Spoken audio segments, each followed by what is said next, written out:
আপনি কি এন্ডোমেট্রিওসিস সমস্যায় ভুগছেন? আপনার কি প্রেগন্যান্সি আসছে না? আপনি কি করবেন? প্রথমে আমরা এন্ডোমেট্রিওসিস সম্বন্ধে একটু জেনে নিই। এন্ডোমেট্রিওসিসটা অ্যাকচুয়ালি কি হয়? এন্ডোমেট্রিওসিসে কি হয়? এই যে ভিতরের যে এন্ডোমেট্রিয়াম, যেটা ইউট্রাসের ভিতরের লেয়ার, এটাকে এন্ডোমেট্রিয়াম বলে। এই এন্ডোমেট্রিয়ামটা যদি ইউট্রাসের ভিতর থেকে কোনো বাইরে গিয়ে ডিপোজিট হয়, তখন সেটাকে বলা হয় এন্ডোমেট্রিওসিস। সেক্ষেত্রে এন্ডোমেট্রিওসিস কোথায় কোথায় হতে পারে আমাদের শরীরে?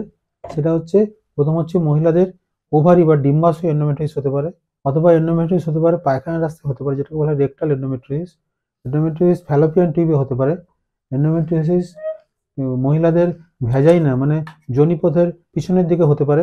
এরকম পেটের ভিতরে সব জায়গাতেই এন্ডোমেট্রিওসিস হতে পারে। এখন এন্ডোমেট্রিওসিস হলে আপনার কি কি সমস্যা হতে পারে? এক নম্বর সমস্যা যেটা হয়, সবসময় বলি, যে আপনার প্রেগনেন্সি আসতে অসুবিধা হতে পারে, ইনফার্টিলিটির সমস্যা হতে পারে, অথবা পেটে প্রচণ্ড ব্যথা, আনবিয়ারেবল পেন হতে পারে, অথবা আপনার সহবাস করতে গিয়ে ব্যথা হতে পারে, অথবা আপনার পায়খানার রাস্তা দিয়ে ব্লিডিং হতে পারে, অথবা পায়খানা করতে গিয়ে ব্যথা হতে পারে। এগুলো কিন্তু এন্ডোমেট্রিয়াল সমস্যা প্রত্যেকটাতেই হতে পারে। এবং আপনার যখন প্রেগনেন্সি আসছে না, আজকে আমি কতগুলো আপনাকে টিপস দেব। এই গাইডলাইনগুলো এবং এই গাইডলাইনগুলো যদি আপনি ভালোভাবে ফলো করেন, তাহলে আপনার প্রেগনেন্সি আসতে অবশ্যই কিছু না কিছু সুবিধা হবে। যদি দেখা যায় আপনি অনেকদিন ধরে এন্ডোমেট্রিয়াসে ভুগছেন, আপনার প্রেগনেন্সি আসছে না, অথবা আপনার একটা ওভারিয়ান একটা সিস্ট দেখা যাচ্ছে, এই ওভারিতে আপনার একটা সিস্ট ডেভেলপ করে আছে, তাহলে আপনি কি করবেন? যদি সিস্টের সাইজ দেখা যায় 4-5 সেন্টিমিটারের বেশি হয়, তখন আমরা কি করি, একটা পেশেন্টের সিরাম এএমএইচ টেস্ট করে দেখি যে আপনার ওভারির ডিম্বাণু রিজার্ভ ক্ষমতা কতটা আছে, মানে ওভারিতে ডিম্বাণুর সংখ্যা কত আছে।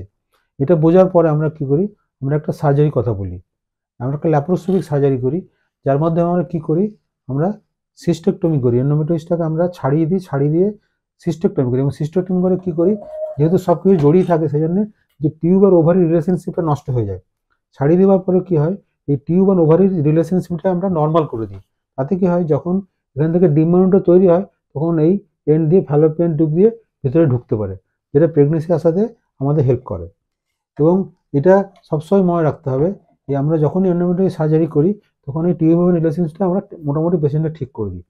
দ্বিতীয় কি হতে পারে, যদি কোনো জায়গায় দেখা যায় যে ওনার এন্ডোমেট্রিয়াল ডিপোজিট হয়ে আছে, তখন সেই ডিপোজিটগুলোকে আমরা এক্সারসাইজ করে দিই, এক্সারসাইজ করে দিয়ে ওটাকে পুরোপুরি, যাতে আর এন্ডোমেট্রিয়াস রিকার না করে। তৃতীয়ত হচ্ছে কি করি আমরা, যদি ডিপ রেকটাল একটু এন্ডোমেট্রিয়াস থাকে বা রেকটাল কোনো নডিউল থাকে, সেক্ষেত্রে আমরা কি করি, সেগুলোকে ছাড়িয়ে দিই, ছাড়িয়ে দিয়ে সেগুলোকে আমরা মোটামুটি সব জায়গা মানে ক্লিয়ার করে দিই। ক্লিয়ার করে দিলে কি হবে, দুটো লাভ হবে। এক লাভ হবে, আপনার প্রেগনেন্সি আসতে অসুবিধা হবে। দ্বিতীয় হচ্ছে, আপনি যে সহবাস করতে পারছিলেন না, সহবাস করতে গেলে পেন হচ্ছিল, সেই পেনটা অনেকটা কমে যাবে। তাহলে সেই সহবাস আপনি ভালোভাবে করতে পারবেন। সেক্ষেত্রে আপনার প্রেগনেন্সি আসার পসিবিলিটি অনেকটা বেড়ে যাবে। এবং অপারেশনের পরে দেখা গেছে যে অনেক পেশেন্টের নর্মালি প্রেগনেন্সি চলে আসে। অনেক পেশেন্টের দেখা যায় যে 3-4 মাস আমরা কি করি, যদি প্রেগনেন্সি না আসে, আমরা ওভ্যুলেশন স্টিমুলেটিং এজেন্ট দিই, মানে ওভারিতে ডিম তৈরি করার জন্য আমরা ওষুধ দিই। কারণ আমরা অলরেডি আমরা কি করেছি, এই টিউব ওভারি রিলেশনশিপটাকে আমরা নর্মাল করে দিই। সেক্ষেত্রে কি হবে, ডিম আউটে বেরোনোর পর ইজিলি এই ফ্যালোপিয়ান টিউব দিয়ে ঢুকে প্রেগনেন্সি আসার চান্সটা অনেকটা বেড়ে যায়।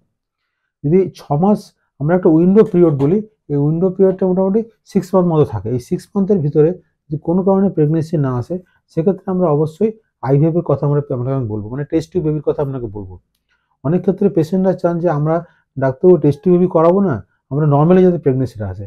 এরকম টাইপের আপনি যদি একগুঁয়ে হয়ে যান, তাহলে কিন্তু জিনিসটা হবে না। কিন্তু প্রত্যেকটা জিনিসের একটা সায়েন্টিফিক আছে, এটার একটা উইন্ডো পিরিয়ড আছে, 6 মাসের মধ্যে আপনাকে প্রেগনেন্সির অবশ্যই ট্রাই করতে হবে। সেই কারণে যদি আপনার কোনো কারণে দেখা যাচ্ছে প্রেগনেন্সি আসছে না, তাহলে কিন্তু আপনাকে আইভিএফ পদ্ধতির সাহায্য নিতে হবে। গ্রেড 4 এন্ডোমেট্রিয়াস হয়, যেখানে হচ্ছে সিভিয়ার গ্রেড অফ এন্ডোমেট্রিয়াস, যেখান থেকে সত্যি কথা বলতে কি অপারেশন করা খুব ডিফিকাল্ট। সেক্ষেত্রে যদি অপারেশন করতে হয়, অপারেশন করার ইমিডিয়েটলি পরে আমরা পেশেন্টকে আইভিএফ করতে বলি। সেক্ষেত্রে কিন্তু আমরা আর কোনো রকম মেডিকেল ট্রিটমেন্ট বা অন্য কিছু আমরা ট্রিটমেন্টের আমরা সাহায্য নিতে চাই না। বা অনেক ক্ষেত্রে আবার দেখা যায় কোনো কিছু না করেই মানে পেশেন্টের প্রেগনেন্সি চলে আসে। সেক্ষেত্রে এগুলো কিন্তু অ্যাকচুয়ালি মিরাক্লাস ব্যাপার হয়। সেক্ষেত্রে কিছু কিছু ক্ষেত্রে প্রেগনেন্সি চলে আসে। কিন্তু এই টাইপের এন্ডোমেট্রিয়াস সার্জারি কিন্তু একজন নর্মাল ডাক্তারের পক্ষে করা সম্ভব নয়। উনি খুব এক্সপিরিয়েন্স না হন, তাহলে কিন্তু উনি এই সার্জারিটা ভালো করে করতে পারবেন না। সেক্ষেত্রে আপনাকে এই টাইপের সার্জারি করতে গেলে একজন এক্সপিরিয়েন্স ডাক্তারের আপনাকে সবসময় হেল্প নিতে হবে। হেল্প নিয়ে আপনাকে সার্জারি করতে হবে। অনেক সময় পেশেন্টরা বলেন যে আমি ওষুধের মাধ্যমে কিছু ঠিক করব। যেমন আমরা কিছু ওষুধ আছে, যেমন জিএনআরএইচ অ্যানালগ বলে একটা মেডিসিন পাচ্ছেন, ইঞ্জেকশন একটা, অথবা ডাইনোজেস্ট বলে একটা মেডিসিন। পেশেন্টরা আমরা দেখেছি 3 মাস 4 মাস 6 মাস ধরে এই ওষুধগুলো খাচ্ছেন, এই ওষুধ খেয়ে কিন্তু আপনার প্রেগনেন্সি রেট কখনোই বাড়বে না। এটা কি হতে পারে, আপনার ব্যথাটা কমে যেতে পারে, পেটের ব্যথাটা। কিন্তু প্রেগনেন্সি রেট বাড়াতে হলে আপনাকে ইন্টারভেন করতে হবে কিছু একটা, সার্জারি করে আয়দার যদি নর্মালি আর্লি কেসে আপনার কিছু করার দরকার, আর্লি কেসে নর্মালি প্রেগনেন্সি চলে আসতে পারে।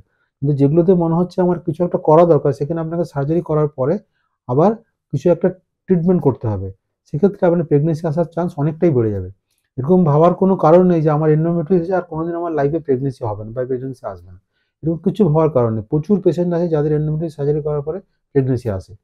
অতএব আমাদের শুধু যে একটা জিনিসই খেয়াল রাখতে হবে, first chance is the best chance.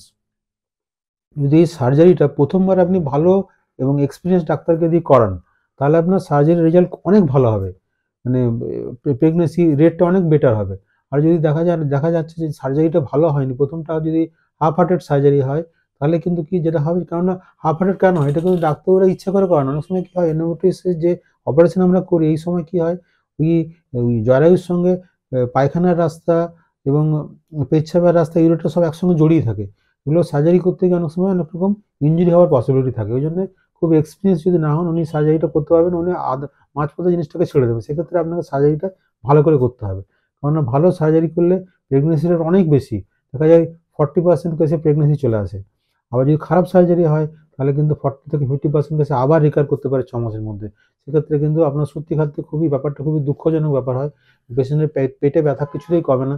পেশেন্টরা তখন আমাদের কাছে এসে বলে, ডাক্তারবাবু আমার ইউটেরাস বাদ দিয়ে দিন। এটা কিন্তু সত্যি কথা বলছি আমরা। এবং পেশেন্টদের খুব ইয়ে করে বলছি, আপনারা ভালো করে এন্ডোমেট্রিয়াসিস হলে খুব ভালো করে জিনিসটাকে ট্রিটমেন্ট করান। ট্রিটমেন্ট করলে কিন্তু জিনিসটাতে খুব ভালোভাবে সমাধান সম্ভব। এবং টেক হোম বেবি রেটও খুব ভালো। আজকালকার দিনে আইভিএফ হয়েছে, আইভিএফ পদ্ধতির মাধ্যমে আপনি করতে পারেন। আইভিএফ পদ্ধতিতেও রেট ভালো, যদিও এন্ডোমেট্রিয়াসিস নর্মাল আইভিএফের মধ্যে ডিফারেন্স আছে। নর্মাল আইভিএফে যাতে প্রেগনেন্সি রেট অনেক বেশি আসে, কিন্তু এন্ডোমেট্রিয়াসিস থাকলে আইভিএফ মাধ্যমে প্রেগনেন্সি রেটটা অনেকটা কম। সেক্ষেত্রে এন্ডোমেট্রিয়াসটাকে আমাদের খুব সিরিয়াসলি নিতে হবে এবং ভালোভাবে ট্রিটমেন্ট করা হবে। এন্ডোমেট্রিয়াসিস একটা হিউজ সাবজেক্ট, একটা ভিডিওতে বলা সম্ভব না। আপনাদের যদি এই টাইপের ভিডিও আমাদের ভালো লেগে থাকে, তাহলে আপনারা অবশ্যই আমাদের এই ভিডিওটা সাবস্ক্রাইব করবেন। আর যদি কোনো কোশ্চেন থাকে, আপনারা আমাদের ডাইরেক্ট ফোন করতে পারেন, হোয়াটসঅ্যাপ করতে পারেন, অথবা ইউটিউব ইনবক্সে গিয়ে আমাদের মেসেজ করতে পারেন। আমরা আপনাদের নিশ্চয়ই অ্যান্সার করব এবং আপনারা নিশ্চয়ই মা হতে পারবেন। আপনারা চিন্তা করবেন না এন্ডোমেট্রিয়াসিস নিয়ে। আপনারা ভালো করে ট্রিটমেন্ট করান এবং সুস্থ হয়ে উঠুন। সবাই ভালো থাকবেন। নমস্কার।